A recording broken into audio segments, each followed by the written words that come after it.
Amici bellini, mannaggia, questo è uno sfogo perché non è possibile. Non si può, proprio a livello concettuale, di sfortuna, come si può essere così sfortunati? Non è possibile, mi sono vestito di nero perché è a lutto, sono a lutto. Questo è uno sfogo, devo dire la verità. Cominciamo subito.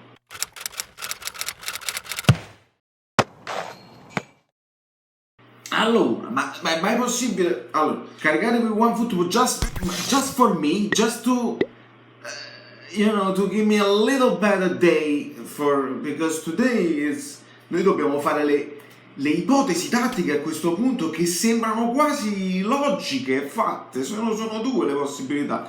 Insomma, mai possibile, pare quasi che l'hanno fatto apposta, perché mi sveglio, controllo le app, le cose, i primi tutti negativi, benissimo, allora ok, solamente Zielinski, dobbiamo fare i conti, vabbè, incredibile, meglio, magari usciranno poi dopo. Io resto dell'ipotesi che non si doveva giocare per evitare un secondo Napoli-Genoa, per evitare una seconda cosa del genere, però purtroppo si gioca, vabbè. Quello esce prima il tweet, tutti negativi, vedi, continuano ad arrivarmi cose pazzesche, tutti negativi, dopodiché però mancano ancora 4 e allora si capisce. Io cosa mando? Io ve lo devo mostrare, ve lo mostro direttamente perché così. Guardate cosa ho scritto, non lo faccio vedere così, non lo so se si vede. Ho scritto qua, vedete, mancano 4, vuol dire che i 4 sono Osimhen, Gattuso, Mertens e Koulibaly, i più forti, che sicuramente usciranno positivi. Invece Angioletto poi mi risponde subito, pare che Elmas sia positivo ed Elmas era quello là che doveva sostituire Insigne, ma era evidente, era quello più in forma, era il diamante grezzo che tutti quanti volevamo vedere in azione con più minutaggio, specialmente perché poi manca Zielinski, che era una delle possibilità. Uno magari può alzare Zielinski nella zona di Insigne, ci può inserire un Dem, insomma non si può fare niente, non si può fare niente. Allora questo Bakayoko è importante che arrivi, perché io poi devo fare il contenuto poi di mercato. È evidente, perché se era vero come era vero che si poteva anche rimanere in 5 considerando il 4-2-3-1 come ipotesi principale, non si può fare più, non si può fare più, perché non parliamo semplicemente di ammonizioni, di squalifiche e di infortuni, parliamo di casi Covid, e quando il caso Covid la tua squadra si può decimare, allora siamo 27-28, tutti gli esub, Luperto deve rimanere. Perché non lo può mai sapere, capito? Yusai, Malqui, tutti i terzi, Gulam, devono rimanere tutti, perché non puoi mai sapere. Allora ben venga la rosa super... Il Napoli c'ha il tesoretto, il Napoli è la squadra che non ha i debiti, l'unica in Italia e in Europa che non ha i debiti, benissimo. I soldi vanno usati così, per dare stipendi a gente che anche che non gioca. Milik deve rimanere.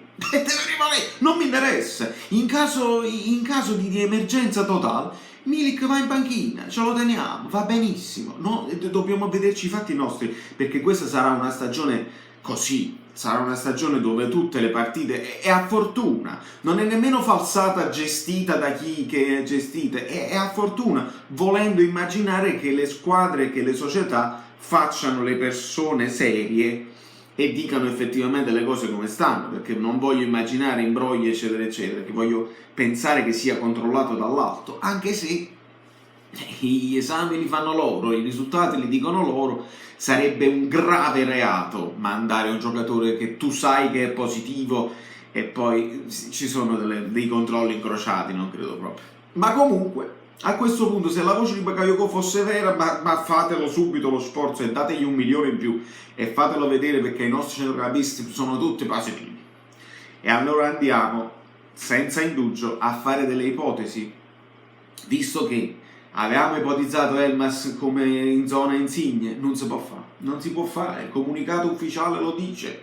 Comunicato ufficiale, Elmas, è solo lui, fatemi controllare, perché può essere pure che mentre faccio il video ne esce un altro. Niente, Lavezzi, chi è qua? No, ho letto analizzati, ho letto Lavezzi. Elmas, vabbè. Insomma, in quella zona ci deve andare Lozano, ok? Mi sembra evidente, non credo. L'altra ipotesi potrebbe essere Politano a sinistra, non credo, oppure Fabian a sinistra, non credo, perché a Gattuso adora i piedi invertiti, l'unica eccezione è Lozano a destra, ma è per una questione anche che Insigne stava a sinistra, quindi lì ci va Lozano. Confermiamo Osimhen con l'accento sulla E stavolta, lo confermiamo al centro. Potrebbe andarci Mertens, certo, potrebbe andarci Mertens con Lozano a destra, Mertens con Politano a destra, Mertens, questo in caso di 4-3-3 che si può fare con la difesa è quella là, inutile che la analizziamo, confermiamo Fabian, mettiamo Lobotka o Demme, uno come mezzala e uno dall'altra parte, per forza, perché non ne hai altri, mamma mia. E quindi col 4 credo a questo punto che possiamo definitivamente confermare il 4-2-3-1, visto che ti mancano i centrocampisti. Allora noi andiamo col 4-2-3-1 con Fabian Demme con Lobotka pronto a subentrare a uno dei due, e come trequartisti ci sarà il terno all'8, la lotteria. Mi piacerebbe vedere Lozano a sinistra, Osimhen, Mertens dietro Osimhen e Politano a questo punto, perché comunque Politano, noi abbiamo questa sensazione che è scarsa, perché fa sempre la stessa cosa, però nelle ultime partite ha dimostrato di essere in forma, è entrato, ha segnato un bellissimo gol, quindi io credo che a questo punto ci sono pochi dubbi. L'unico dubbio potrebbe essere Lobotka al posto di Demme, se vuoi essere più offensivo, se vuoi avere più il lancio e meno interdizione, ma devi stare attento perché là ti scende Kulusevski, quindi ci sarà da impazzire tra Jusai. Chi segue? Lozano deve seguire, ragazzi, questo diventa grave. Se c'era Elmas è una cosa, ma Lozano non difende tanto, quindi Demme per forza lì che deve scivolare verso la fascia e poi toccherà a Koulibaly chiudere. Mamma mia, comincio ad andare un attimo in freva, nel senso in ansia perché una cosa è con tutti gli effettivi e stavamo in forma, e adesso bisogna mescolare un pochino le carte in tavola. A volte però la formazione obbligata è meglio, perché tu sai che non stai facendo un errore a mettere, perché sei costretti a mettere quello là, e allora va bene così, considerando che Younes se n'è andato in Germania, probabilmente Umas resterà, è capace pure che lo convoca, visto che poi Politano resta da solo avendo Lozano dall'altra parte. Ci stanno venendo a mancare anche le mezze punte. Petagna avrà probabilmente del minutaggio nel secondo tempo, considerando che puoi spostare Mertens da una parte, puoi giocarti qualche non credo, potrebbe partire pure titolare, ma non credo che possiamo confermare quei 4 davanti, e che Dio ce la mandi buona, ce lo conserviamo breve, ragazzi. Io vi ringrazio per aver seguito il video con Simone Avsim, a qualcuno non è piaciuto, a qualcuno l'hanno trovato interessante.